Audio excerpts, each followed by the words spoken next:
Ah, Donc, tranquille. donc on va se prendre un petit temps de chill pour pouvoir parler de la musique, mais pas que. Donc, tu pourrais te présenter pour les gens qui ne te connaissent pas déjà? Ben, je suis l'original Maz, Aix-en-Provence, on va dire. Anciennement en Penneke Sound System, avec Yes. Game. Et j'étais avec Authentic Record aussi, le Masté au TRMK2. Yeah. Voilà, et avant c'était le Penneke Sound System. On faisait des sound systems, on a fait des fêtes de la musique, un peu des free parties, un peu dans les bars, un peu de partout, quoi. Les Baletti. Et voilà, les ballettis, voilà. Et bah, j'ai jamais vécu de la musique, quoi. J'ai jamais réussi à gagner ma vie avec la musique. Comme beaucoup, mais passionné avant tout. Ouais, je dois être aussi un mauvais businessman, peut-être. Donc voilà, je bosse dans une station-service Carrefour, là, depuis 11 ans. Et j'ai fait plusieurs boulots, aussi, de l'intérim, des trucs comme ça. Mais voilà, j'ai 38 ans et j'ai jamais arrêté la musique. J'ai toujours. Yes. On a commencé les home studios, en plus avec la musique sur internet, à diffuser de la musique, à faire même, j'avais prêté un CD. Toujours la passion de la musique, quoi. C'est plus que. Alors j'essaye que ça soit pas trop obsessionnel non plus. Ouais. Des fois, quand c'est trop obsessionnel pour l'entourage et tout, pour tout le monde, c'est un peu relou, quoi, aussi. Donc, j'essaye d'allier que ce soit du plaisir et que tout le monde s'amuse avec ça, quoi. Parce que si ça devient l'ego trip, voilà, je suis un peu passé par l'ego trip, par l'obsession d'écrire des textes tout le temps, faire des chansons, de se prendre le teston et finalement, en fait, il vaut mieux essayer d'apprendre à être heureux avec ça. Et après, pas se prendre trop la tête aussi avec les vues, les visionnages, pas se prendre la tête avec les chiffres, avec les trucs. Et essayer de l'harmoniser avec sa vie, quoi, sa vie de tous les jours, avec son entourage, ses amis. Essayer que ce soit pas un truc, voilà.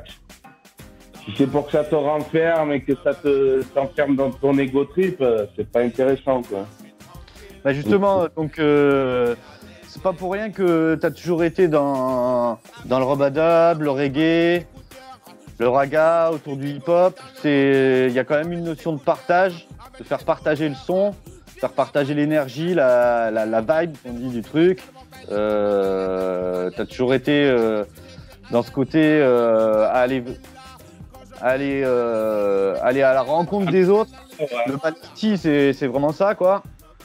Les sound systems.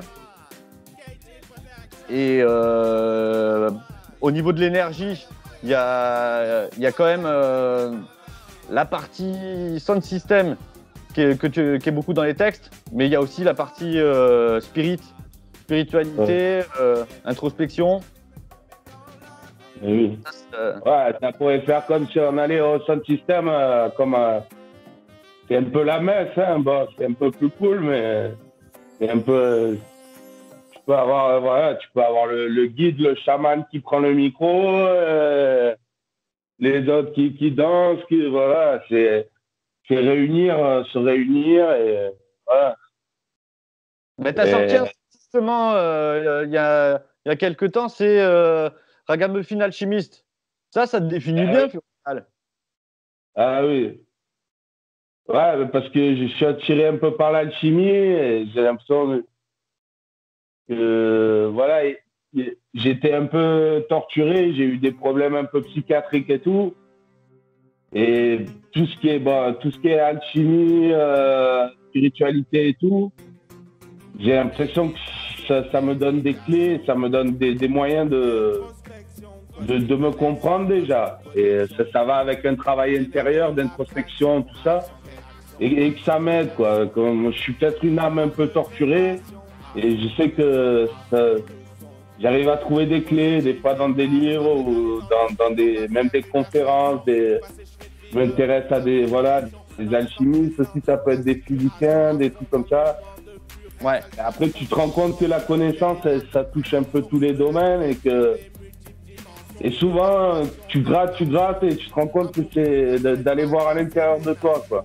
Et c'est ce truc-là que j'essaye de faire, c'est faire une sorte d'introspection et de trouver une sorte de paix intérieure parce que voilà, j'ai été un peu torturé aussi avec les addictions, les trucs comme ça et essayer de faire de cette souffrance.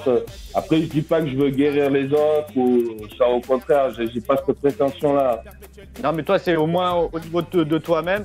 Ça me fait penser à la chanson de Taïro qui me fait bien vibrer, c'est L'homme n'est qu'un apprenti. Je sais pas si ça te parle. Ouais, voilà, ça c'est pas mal, ouais. Dans cette chanson-là, il se transcende aussi dans son truc. Hein. Tu as Pierre-Paul Jacques qui est aussi à se soigner. Il se soigne, à mon avis, par ses chansons, quoi. Dans ses chansons. Voilà, tu essaies de guérir sur ton chemin initiatique, quoi. Ouais. Voilà. Après, voilà, quand tu es quelqu'un d'un peu perturbé, tu vas pas dire que tu vas aller soigner les autres, quoi. Et c'est vrai que dans la mouvance des thérapeutes New Age et tout, il y en a, c'est un peu leur délire, quoi. Les mecs, ils sont torturés, qu'ils en peuvent plus, et ils veulent soigner les autres. Là, ça devient pas trop crédible, tu vois. Ok, ouais. Moi, le seul truc que je te dis, c'est, voilà, je peux te répéter, te dire, regarde en toi et peut-être en toi, tu trouveras les clés. Parce que moi je les cherche en moi et j'essaie d'aller, faire de l'introspection et de regarder en moi et de trouver les clés en moi. Je veux pas. Et même si tu lis les écrits anciens et tout, souvent tu vas tomber sur ça, quoi. C'est un peu le je suis là. Ça veut dire qu'il faut que tu regardes en toi. La lumière, elle peut être en toi. Même la plupart des gourous, c'est ce qu'ils te disent. Hein, la plupart des gars, les enseignements, c'est ça. Hein. L'enseignement, après, il faut que justement dans la pratique, pour pas que ça soit un mauvais gourou, il faut que ça soit la personne qui te donne juste les clés et qui te dise pas comment faire. Voilà, si c'est pour qu'il apporte des dogmes et qu'il te dise faut que tu te brosses 4 fois les dents, faut que tu te lèves à telle heure, voilà. Sinon après si c'est pour avoir des dogmes, c'est pas intéressant. Le truc c'est essayer de trouver des forces. Après des fois tu vas lire un truc qui va te donner la force sur quelque chose. Et il faut lire un peu entre les lignes et aller chercher un peu partout. Tu peux trouver de la force dans n'importe quoi, dans un disque, un film. Voilà, et moi, voilà, des fois avec ma musique, j'essaie quand même que ça donne un peu la force aux gens aussi, parce que si c'est pour les plomber, si c'est pour plomber le moral il y a des mecs qui ont bien réussi en France, mais ils te plombent un peu le moral, quoi, tu vois. Écoute, à la radio, souvent les chansons, soit ils vont te rendre triste, soit ils vont te rendre un peu dépressif, tu vois. Il y a une ambiance un peu anxiogène, quoi, comme on dit. Et les médias, ils sont un peu avec ça aussi. Tout est fait, tu vas allumer la télé, tu vas mettre la radio, tu vas entendre que des trucs presque qui vont te faire perdre ta force et qui vont te faire perdre l'envie de vivre, quoi. Là. Après, il en faut quand même, hein, parce que moi, les chansons qui me font vibrer, elles sont souvent dans un truc qui est yin et yang, où il y a le complet dans la chanson. Des chansons comme Kenny Arcana, Entre les lignes, où c'est une montée monstrueuse, où y a un constat qui se fait et ça se termine par un truc transcendantal, quoi, tu vois. Je pense qu'il faut avoir la connaissance la conscience de le monde dans lequel on vit, où c'est pas tout rose, mais te donner aussi les clés de faire simple ou tout comme. Après, moi, il y a une musique que je kiffais avant, quand j'étais plus jeune. Et après, je me rends compte que souvent, c'est comme la lutte, la révolte. Des fois, les gens, ils se battent contre des fantômes extérieurs. Et souvent, le truc, il est pas là, quoi. Il est pas là. Faut vraiment, après, je veux pas être relou, je sortirai la formule magique, mais des fois, des fois, tu vas te révolter. Et en plus, quand tu te révoltes contre un monde extérieur, ça veut dire que tu vas le nourrir déjà. Tu vas le nourrir et en plus, tu vas attendre de lui qu'il fasse tout pour toi. Donc en fait, c'est plutôt essayer d'être responsable de ce que tu fais et d'être conscient de... Ouais. Tu vois, parce que voilà, c'est comme les manifs, quoi. Tu vas manifester tout le temps, mais il y a un moment, il faut que tu t'organises aussi, il faut que tu t'agisses à ton échelle, quoi, tu vois. Ouais. Parce que sinon, si tu donnes tout ton pouvoir à l'extérieur, d'un moment, après, voilà, c'est comme... Ouais, faut se réapproprier ses propres responsabilités qu'on a, quoi. Faut pas se plaindre à dire ah ben c'est de la merde, mais de rester à attendre. De te conscientiser, de t'éveiller et d'agir. Et ça se fait dans le moment présent, tout le temps. N'importe quel truc que tu vas faire, il faut que tu sois déjà conscient de ton geste, de ton truc. Il faut se reconnecter au maintenant, à l'ici et maintenant, vraiment. Et voilà, et c'est là que après, j'ai rien inventé, hein, mais... Non, mais il faut... Comment ça devient des questions assez importantes, quand même. Parce qu'on se rend compte que là, on a donné tout notre pouvoir, par exemple, au gouvernement et tout. Et le mec, maintenant, comme un téléévangéliste, il va faire sa messe. Macron, il va prendre la parole et on doit tous attendre qu'est-ce qu'il va nous dire, à quelle heure on doit aller se coucher, à quelle heure on doit se prendre le suppôt, à quelle heure, tu vois. Et peut-être qu'on leur a donné trop de... Et des fois, même en manifestant, ça veut dire que tu leur donnes de l'importance, on leur donne trop de pouvoir, on leur donne trop de... Parce qu'on s'en est trop remis, c'est comme la santé, on s'en est trop remis à l'aide extérieure. On s'en est trop remis à l'extérieur. On a envie qu'on fasse tout pour nous et on a oublié de se reconnecter justement à ce moment présent. Et voilà, même moi, quand je vais bosser à la station, Carrefour, c'est de la faiblesse parce que je me laisse diriger par les... Voilà. J'arrive pas à avoir mon autonomie, mon indépendance et tout. Et c'est pareil, quand tu t'en remets aux autres, après, il faut subir les conséquences. Hein. Ouais, après, il faut essayer de le faire à son échelle et sur différentes choses. On peut jamais être parfait partout. Le tout, c'est d'essayer de faire de son mieux, quoi. C'est tout simple. Hein, ouais. Après... Par exemple, même si tu fais tes courses au supermarché ou quoi, déjà ou n'importe où, tu peux conscientiser et te dire, voilà, déjà, tu croises la caissière et tu peux être gentil avec elle. Ou tu peux faire plein d'actions dans la journée. Je sais pas quoi t'expliquer. Bah si, je vois exactement qu'il y a des petits trucs au quotidien qui sont importants, comme à quelqu'un. Ça, surtout de nos jours, d'avoir un minimum d'humanité avec les gens et d'avoir 2-3 interactions dans la journée. Malheureusement, de nos jours, c'est le peu de liberté, le peu de choses qui nous rendent encore humains qu'il faut conserver absolument, parce que sinon, là c'est notre perte d'humanité qui va arriver. Et être présent dans ce truc-là, essayer d'être là, quoi. Carrément.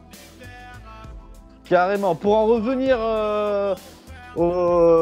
justement à ces rencontres que tu as pu faire au niveau musical, moi j'aurais plein de petits trucs, de petites dédicaces, je pense, à faire par rapport à des gens qui sont passés par ton chemin. T'as John KT.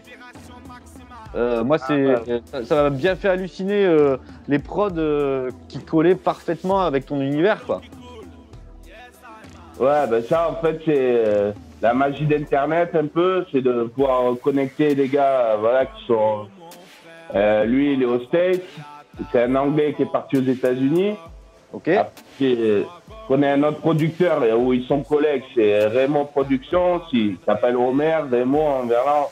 Raymond et John Katie, les deux producteurs avec qui je travaille. Je leur envoie les voix, ils m'envoient l'instru. Après, ils remixent, ils retravaillent tout dans les studios. Ouais. Et c'est une bénédiction quoi, de pouvoir travailler comme ça. Voilà, de chez moi, travailler avec des ricains et tout. En faisant des mails, voilà, c'est assez exceptionnel. Quoi. On a pu faire des. Là, voilà, il y a des bons côtés, des bons côtés d'Internet. Quoi. Tu peux faire des bons trucs. Et voilà, avec les sites comme SoundCloud, là, sur SoundCloud, j'ai réussi à connecter. J'avais fait écouter une chanson. Après, voilà, maintenant, on travaille, on fait plein de trucs. Je trouve ça bien cool, quoi. Ça, c'est bien. Bah, carrément. Et puis c'est des connexions qu'on dû se faire comme ça sur le moment, mais il y en a eu quand même pas mal de petites prods avec lui, là. Ça commence à... On a réussi à trouver un peu un style, on a réussi à trouver une façon de travailler qui était assez efficace et tout. Et c'est vraiment pas mal, quoi. Et au niveau du clip, le CD de Likewater, là. Le clip de Likewater, là, j'ai vu que c'était du son à l'image. Je connais pas. C'est. En fait, c'est TIT, c'est celui qui était aux arcades, qui tenait un peu les arcades avec Patrick Darras. Ok. Et TIT, voilà. Et c'est lui qui fait de la vidéo, du son à l'image. Et on a bossé ensemble pour le clip. Et c'est vrai que voilà, il est plutôt bon dans la vidéo aussi. Quoi, hein. Et lui, il fait du dub, il fait du dub, et je crois qu'il était avec Musical Riot et tout. Il a fait les gros sound systems. Je crois qu'il a même fait le Rototom. Quoi. Et c'est les arcades. Et là, les arcades, c'est juste en bas de chez moi, en fait. Avant le confinement, c'est vrai que j'allais souvent aux arcades. Et à Aix-en-Provence, en bas des facs. Et en fait, il y avait toutes sortes de soirées, quoi. Il y avait des soirées rock, des soirées buff, et il y avait des soirées dub. Après, il y avait des soirées plus ragamuffin. Et c'est vrai que là-bas, franchement, j'ai pu faire des bonnes soirées, quoi. Des gros activistes. Après, mais d'avoir un truc juste à côté, à Aix, c'était bien cool, tu vois. Surtout que ça fait quoi? Ça fait au moins 20 ans qu'ils sont actifs et activistes pour les musiques actuelles à Aix-en-Provence, où c'est pas forcément simple avec la municipalité, notamment. Et ils ont réussi à faire le classe rock, Zigzag. Zigzag a galéré. Et après, il y a les zigzags, mais je crois que c'est pas tout à fait la même asso. Oui, enfin, dans tous les cas. Plutôt les classes rock, tout ça. Ouais, mais sur Aix, il y en a qui se disent bien. Hein. Après, il y a aussi tout le milieu dub à Aix, il est vachement. Oui. Nous, on est plutôt les ragamuffins à l'ancienne, tu vois, mais. Les soirées raga comme ça, nous c'est plutôt Baletti, tout ça. Ça draine un peu moins de monde que les soirées dub, quoi. Les soirées dub, ça touche plus la jeunesse, ou même il y a les plus grosses soirées comme au Dog des Suds, tout ça. Les soirées dub, ça attire plus de monde que les petits Baletti ragamuffin. Il y a un peu de monde, mais. Des fois, on arrive à un peu fusionner les deux mondes. Ouais, parce que moi, ça fait un petit moment que je suis plus dans le sud-est, mais par rapport aux années 90-2000, justement, on en parlait à la dernière interview de Fil Rouge, où on parlait de la partie Halloween, justement à côté de chez toi, ou à l'époque du tribute. Il y a les années 90-2000, ouais, c'était vraiment le période phare, quoi, de ces Baletti, le Balthazar. Ouais, c'est.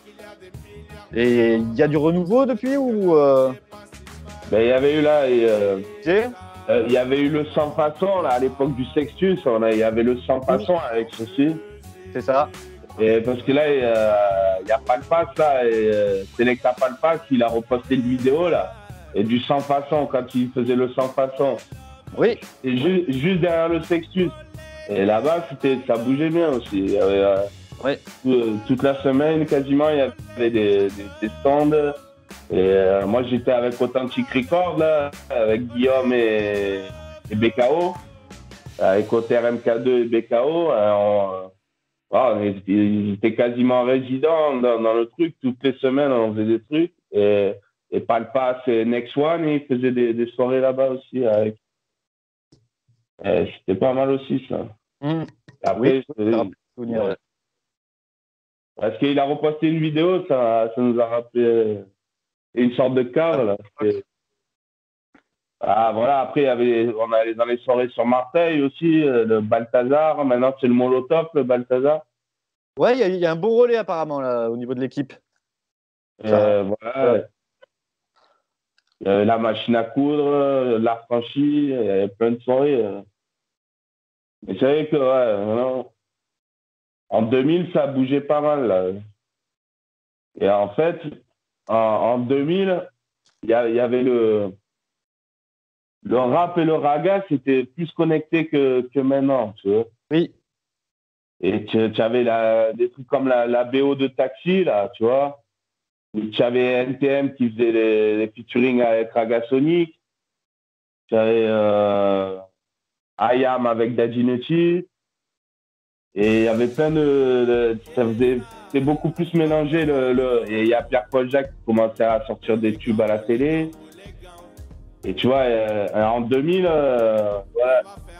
on pensait que le raga, quand même, ça allait un peu, tu vois, ça allait toucher plus de monde que ça, en fait. En France, je te parle de la culture française. Et moi, ce que j'aime, ce que je préfère, c'est écrire et chanter, tu vois. Et quand je travaille avec les producteurs, c'est ça qui est bien, les gars. Moi, je me fais pas chier, je mets même pas d'effet sur la voix, je fais rien. J'écris, je chante, hop, je leur envoie la cappella, une ou deux a cappella. Je mets même pas d'effet, après ils se débrouillent, tu vois. Ouais. Au moins, je me fais que du clip, quoi. Je me fais juste de l'écriture, je m'enregistre, voilà. Ouais, c'est ça qui, ouais. Au niveau du toastage, c'est ça qui te fait vibrer, quoi, de poser, quoi. Ah, ce qui me fait, c'est écrire et chanter aussi, quoi. Ouais. Après, voilà, les rythmes, bon. Ouais. En plus, il y a des musiciens qui font mieux les rythmes, quoi. Et des fois, il faut mettre des vraies guitares, des vraies basses. Oui. Voilà. Bon, après, j'ai un bon synthé. Je pourrais faire des bons trucs un peu digitaux, mais je sais pas, j'ai du mal à. Il y a eu des périodes où j'en faisais beaucoup des instrus. Ouais. Bon, par exemple, la structure de l'instru et les arrangements, ça m'emmerde un peu. Tu vois. Ouais. Moi, une fois que j'ai fait la boucle, je me suis amusé à poser une basse, riff et tout. Après, tout le reste, il m'emmerde un peu. Tu vois. Ouais, bah c'est pour avoir la base et puis la base pour se poser à la voix, quoi, dessus. Ouais. C'est ça. Ouais, mais après, souvent, je finis pas. Voilà, je finis pas la structure, je finis pas, ça me gonfle. Ah, et en plus, ouais. il y en a qui le font mieux que moi. Moi, mon kiff, c'est l'écriture, parce que je fais un peu de l'écriture automatique. Donc, quand j'écris, j'ai l'impression qu'il y a une sorte de connexion, tu vois, avec la conscience cosmique, tu vois. Et c'est là que je vibre. Quand j'écris, je me régale. Après, je regarde, je me dis, qu'est-ce que c'est? Après, je chante, j'aime bien, voilà, trouver des flows, j'essaie de chanter un peu plus. Moi, à la base, je suis un peu rap, un peu un flow pas très développé, mais après, j'essaie de mettre un peu des mélodies, de toucher un peu la musique et tout. Ouais. Mais après, voilà, j'ai jamais appris vraiment la musique, hein, moi. C'est énorme de pouvoir faire de la musique comme ça. Ça un peu tombé du ciel, quoi. Hein. C'est magnifique. Hein. C'est bon, ça. Ouais. C'est cool de pouvoir faire de la musique sans être vraiment un musicien à la base. Quoi. Pas fait le conservatoire ou même l'école de musique, j'y suis allé quand j'étais petit et je suis reparti. Et ça n'avait pas marché, le solfège, j'avais voulu faire de la batterie. Et après, plus tard, là, avec le rap et le reggae et tout, on avait l'impression que c'était possible, quoi. On voyait des gars autour de nous qui faisaient ça. Ah, puis c'est que t'as trouvé ton truc qui te faisait vibrer, quoi. Et ouais, il y en a qui appellent ça la mission d'âme ou mission de vie. Et c'est vrai que tu vois, on disait que c'était possible, quoi, quand on voyait les collègues ou les. C'est pour ça que c'est une musique. Après, faut pas. C'est vachement difficile comme musique, hein, que ce soit le rap, le reggae, c'est hyper difficile, mais t'as quand même un côté fun où tu peux mettre un régime et avec tes collègues, il y en a un qui chante, chacun fait son couplet, chacun, c'est un kiff, quoi, c'est ça que. Bah justement, là, tu pourrais nous faire partager un petit truc, là? Ouais, ben en plus, j'ai plus trop de batterie, là, hein. Donc, Ah, bah c'est bien. Bah, c'est le moment. Alors. allez, je vais essayer. Dans la ville, je me balade souris au fait. Les écouteurs, je suis tranquille. J'invite à goûter à des délices. Dans la ville, je me balade souris au fait. Les écouteurs, je suis tranquille. J'invite à goûter à des délices. Je me balade au gré de la régalade. Je suis en pleine forme, non, je ne suis pas malade. Les salaires, le pourboire, je ne tombe pas en rade. Les plaisirs, je m'octroie, charge la salade. Au PMU, au PTT, bien rembré, je fais tout péter. Je suis en short, j'ai brûlé ma télé. Envoie les kémias et les médias. Je vois briller tous les décolletés. Des bouquets de fleurs sont proposés. Il fait beau, elles ne sont pas indisposées. Le soleil va nous déshabiller dans la ville. Je me balade souris au filles. Les écouteurs, je suis tranquille. J'invite à goûter à des délices. Yes, I papa, original Maz dans la partie. Pour les gars, pour les gars. Yes. Ah, je te remercie. Je te remercie bien. Je te remercie pour prendre ce temps pour Stay Cozy. J'invite tout le monde à creuser un petit peu sur iVibe TV. Ouais, merci. iVibe TV, la chaîne YouTube. À venir voir sur Facebook et compagnie, sur SoundCloud. On va essayer de mettre les petits liens sur tout ce que tu fais comme son. Donc, on a bien capté le côté spirit et la bonne vibe. Donc, franchement, continue, fais-toi plaisir et puis on va suivre ça attentivement. Ah, merci beaucoup, hein, franchement. Et allez sur Stay Cozy aussi, hein. Obligé, il y a plein d'interviews, c'est la bonne vibe. Et voilà, c'est bon, hein. One love, one unity. Aïe!